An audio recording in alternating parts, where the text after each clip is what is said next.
আসসালামু আলাইকুম সবাইকে, আশা করি সবাই ভালো আছেন। আজকে আপনাদের নিয়ে এসেছি এক সুন্দর গ্রামের বাড়ির গল্প নিয়ে। শহরের ব্যস্ততা থেকে একটু দূরে প্রকৃতির সবুজ পরিবেশে আমরা বেড়াতে এসেছি আমাদের প্রিয় আন্টির বাড়িতে।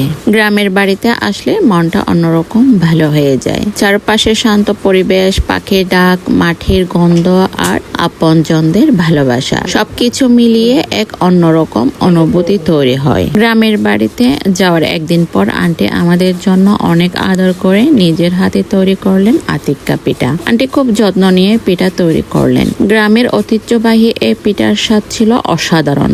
নিজের পরিবারের মানুষদের জন্য ভালোবাসা দিয়ে তৈরি করা খাবারের স্বাদই আলাদা। সবাই মিলে বসে সেই পিঠা খেলাম, ছোট বড় সবাই অনেক আনন্দ করলাম। এমন মুহূর্তগুলো সত্যি অনেক সুন্দর স্মৃতি হয়ে থাকে। এরপর শুরু হলো দুপুরের খাবারের আয়োজন। আন্টি রান্না শুরু করলেন মাটির চুলায়। মাটির চুলায় রান্না করা খাবারের স্বাদ আর গন্ধ একেবারে আলাদা। আন্টি খুব যত্ন করে গরুর মাংস রান্না করছিলেন। মশলার সুন্দর ঘ্রাণে পুরো বাড়ি যেন ভরে গিয়েছিল। গ্রামের বাড়ি রান্নার মধ্যে একটা আলাদা ভালোবাসা থাকে। এখানে শুধু খাবার তৈরি হয় না, তৈরি হয় পরিবারের জন্য ভালোবাসার মুহূর্ত।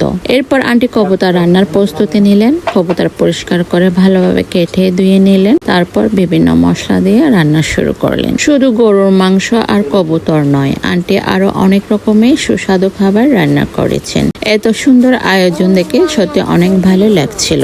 আন্টি রান্নার প্রতি যত্ন আর পরিবারের প্রতি ভালোবাসা প্রতিটি কাজের মধ্যেই দেখা যাচ্ছিল।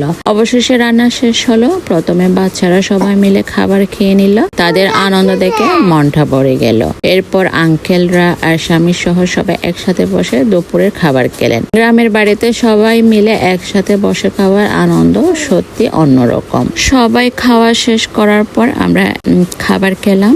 আন্টির হাতে রান্না ছিল অনেক মজার এবং ভালোবাসায় ভরা। দুপুরে খাবারের পর কিছুক্ষণ বিশ্রাম নিয়ে বিকেলে আমরা ছাদে গেলাম। ছাদে গিয়ে দেখলাম আন্টি খুব সুন্দরভাবে কবুতর পালন করছেন। কবুতরের জন্য আলাদা করে বাসা তৈরি করেছেন। নিজের হাতে তাদের যত্ন নিচ্ছেন, খাবার দিচ্ছেন। কবুতরগুলোকে দেখে বাচ্চারাও অনেক খুশি হয়েছে। গ্রামের বাড়ির এই ছোট ছোট সৌন্দর্যগুলো চোখে দেখলে মন ভালো হয়ে যায়। এরপর দেখলাম আন্টির সুন্দর ছাদ বাগান। ছাদের বিভিন্ন জায়গায় তিনি শাকসবজি চাষ করেছেন। নিজের হাতে লাগানো সবুজ গাছপালা, ছোট ছোট সবজির গাছ, সবকিছু দেখতে খুব ভালো লাগছিল। আন্টির পরিশ্রমের আর গাছের প্রতি ভালোবাসা দেখে সত্যি মুগ্ধ হয়েছি। গ্রামের বাড়ির এই সুন্দর সময়, পরিবারের ভালোবাসা, মাটির চুলার রান্না আর ছাদ বাগানের স্মৃতিগুলো আমাদের মনে অনেক দিন থেকে যাবে। আপনাদের সাথে আজকের এই মুহূর্তগুলো শেয়ার করতে পেরে অনেক ভালো লাগছে।